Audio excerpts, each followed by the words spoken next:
नमस्कार विद्यार्थियों, हम बात करेंगे अध्याय 5 के दूसरे भाग की। पादप जो जल संबंध है उसका पहला पार्ट पूरा हुआ था। अपना दूसरा जो भाग है वो हम शुरू कर रहे हैं। परासरण के बारे में हम पढ़ रहे थे। परासरण किसे कहते हैं? पदार्थ के अणुओं का अधिक सांद्रता से कम सांद्रता की ओर गमन, और बीच में क्या है? अर्धपारगम्य झिल्ली।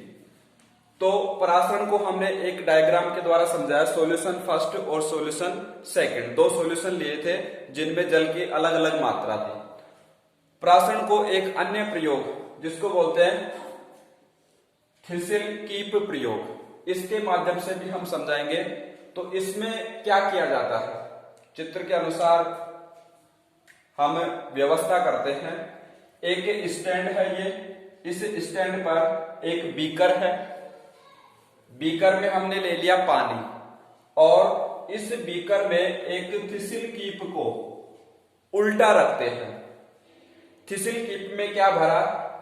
शर्करा का घोल, और थिसिल कीप है वो नीचे से एक चर्म पत्र है उसके द्वारा बांध दी गई। ये जो चर्म पत्र है वो कार्य करती है किसकी तरह? अर्धपारगम्य झिल्ली की तरह। ठीक है, थिसिल कीप ली, उसको स्टैंड के माध्यम से शर्करा के घोल से भर करके नीचे से चर्म पत्र से बांध करके और जल से भरे बीकर में व्यवस्थित कर दिया। ठीक है, तो अब यहां पर क्या होगा? देखिए, थिसिल कीप है उसमें क्या है? शर्करा का घोल। थिसिल कीप में है किसका घोल? शर्करा का घोल। ठीक है, और बीकर में क्या है? जल। तो जल की सांद्रता बीकर में ज्यादा है और थिसिल कीप है उसमें क्या है? कम है। तो अधिक सांद्रता से जल अर्थात बीकर से किस में जाएगा? थिसिल कीप में जाएगा। क्यों जाएगा? क्योंकि थिसिल कीप है उसमें शर्करा का घोल है, तो स्पष्ट है पानी की मात्रा उसमें बीकर की तुलना में क्या होगी? कम होगी।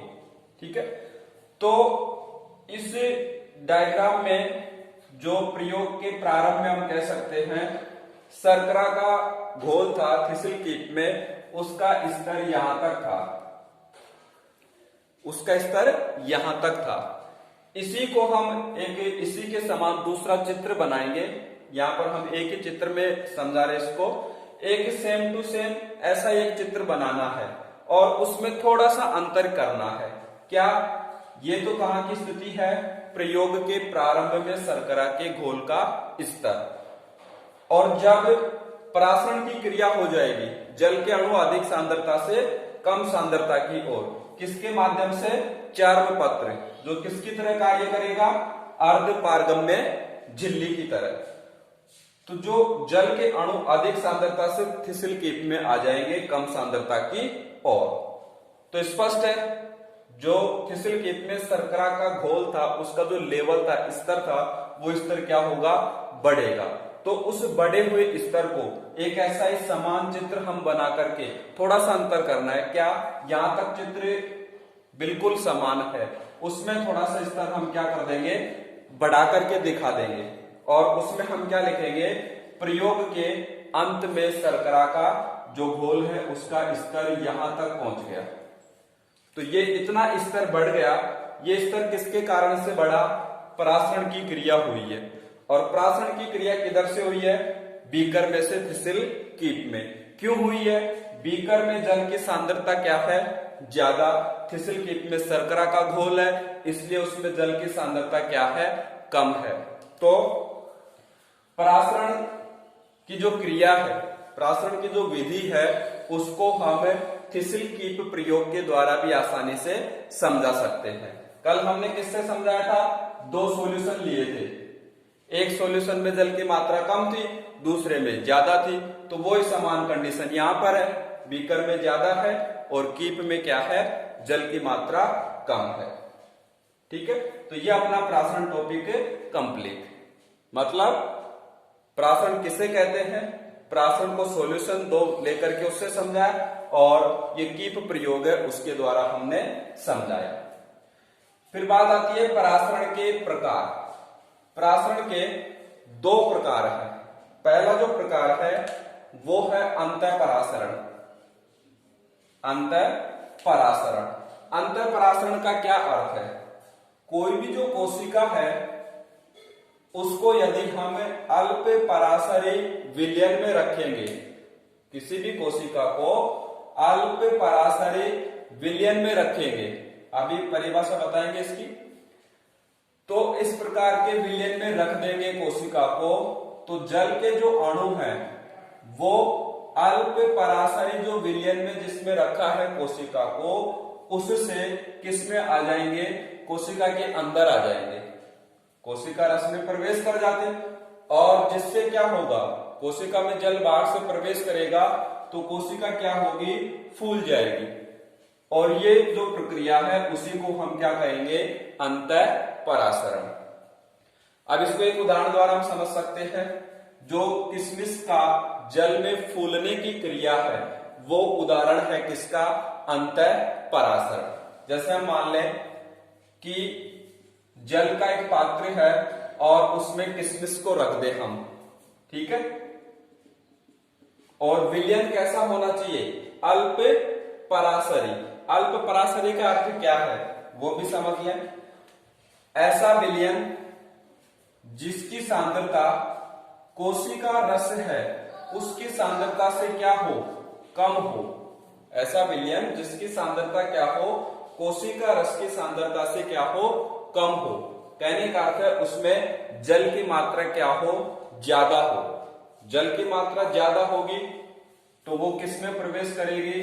किशमिश में प्रवेश करेगी और उससे किशमिश क्या होगी? फूल जाएगी। तो किशमिश का जो फूलना है जल में वो किसका उदाहरण है? अंतर परासरण। दूसरा जो टाइप है परासरण का प्रकार, बही परासरण। इसमें थोड़ा सा अंतर है परिभाषा में। क्या?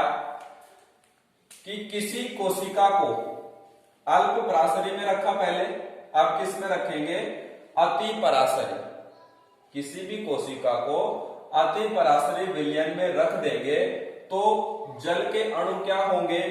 कोशिका रस से बाहर उस विलयन में निकल करके आ जाएंगे और ये क्रिया क्या कहलाएगी?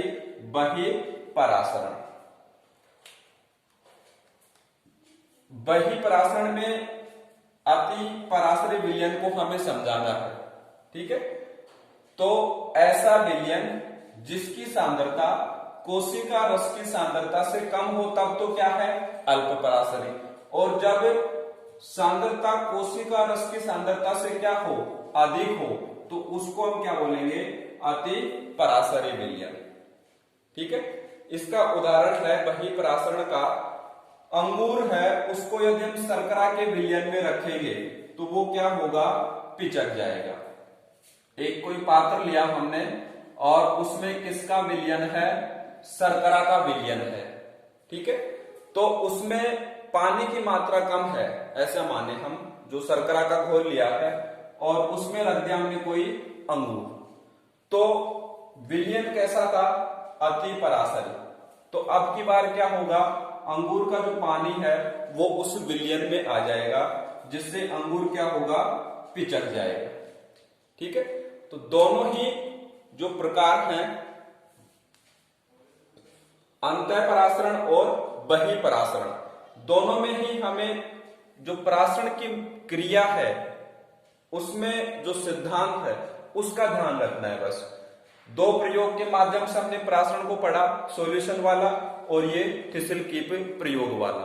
बस ध्यान ये रखना है कि जल की सांद्रता किस में ज्यादा है, तो जल की सांद्रता जिधर ज्यादा होगी उससे कम की ओर जाएगी।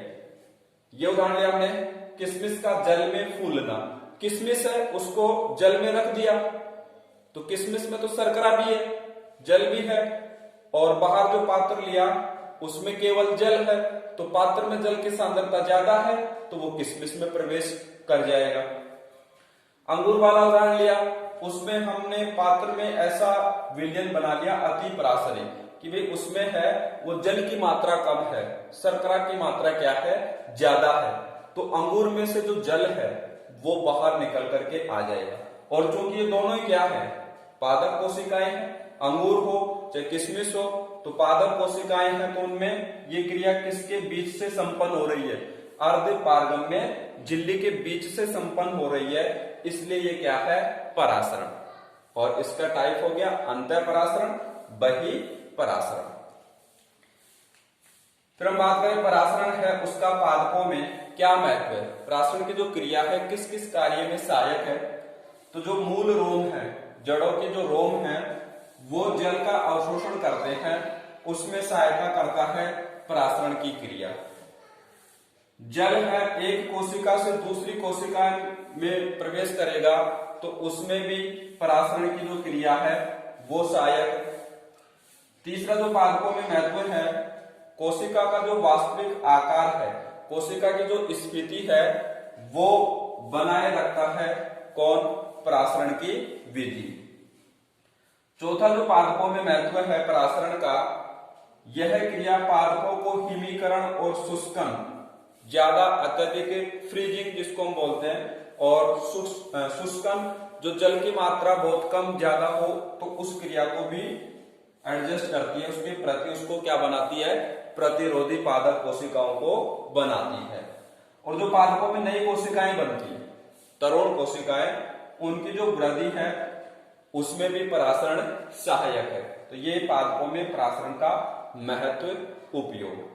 ठीक है, नेक्स्ट टॉपिक अपना जीव द्रव्य कुंचन। जीव द्रव्य कुंचन है वो अंत जो परासरण है, सॉरी बही जो परासरण है उससे संबंधित है। कैसे, कोई भी यदि पादप कोशिका है उसको हम अधिक समय तक अति परासरी, देखो बही परासरण है उसमें कैसा विलयन लिया था हमने, अति परासरी।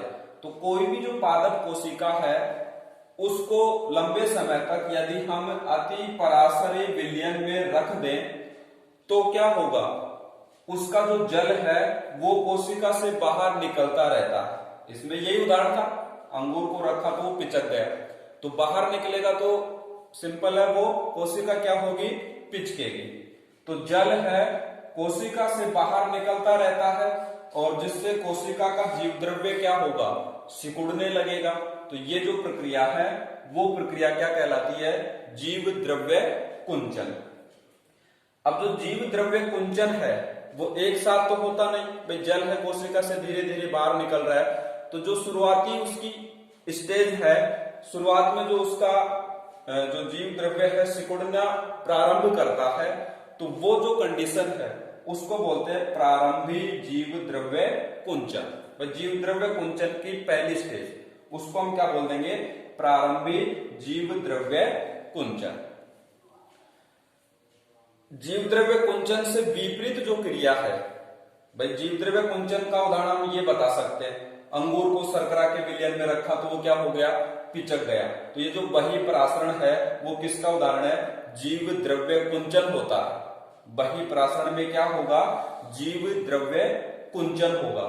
जैसे अंगूर क्या हो गया था, पिचक गया था।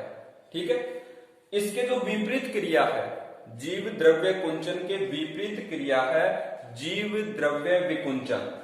जीव द्रव्य विकुंचन, तो ये इसके विपरीत प्रक्रिया है। तो इसकी परिभाषा क्या होगी, मैं इसको विपरीत कर दें। जब प्रारंभिक जीव द्रव्य कुंचन हो गया किसी सेल में, जैसे मान लो हमने अंगूर को शर्करा के विलयन में रख दिया और वो थोड़ा सिकुड़ना प्रारंभ हो गया, तो उसकी कौन सी कंडीशन है, प्रारंभिक जीव द्रव्य कुंचन। तो ऐसी कोई कोशिका को लेंगे जिसमें क्या हुआ हो, प्रारंभिक जीव द्रव्य कुंचन। उस कोशिका को लेकर के वापस से हम अधोपरासरी विलयन में रख दें तो जो वो सिकड़ी हुई कोशिका थी वो वापस अपनी पूर्व अवस्था में आ जाएगी, क्योंकि जल वापस उसमें प्रवेश कर जाएगा। तो ये कौन सी कंडीशन हो गई, जीव द्रव्य विकुंचन। ठीक है, जैसे किशमिश है वो या अंगूर का उदाहरण लें, अंगूर को हमने डाला था अति परासरी में तो वो पिचकना प्रारंभ हो गया। ठीक है, जब वो प्रारंभ हुआ थोड़ा सा पिचका तो उसको वापस से अधोपरासरी जो विलयन है उसमें रख दिया, जिसमें जो पानी की मात्रा है वो विलयन में ज्यादा वो हो गया अधोपरासरी। तो वो पानी है वो वापस से किस में चला जाएगा, अंगूर में चला जाएगा, तो वो वापस से क्या क्रिया हो गई, जीव द्रव्य विकुंचन।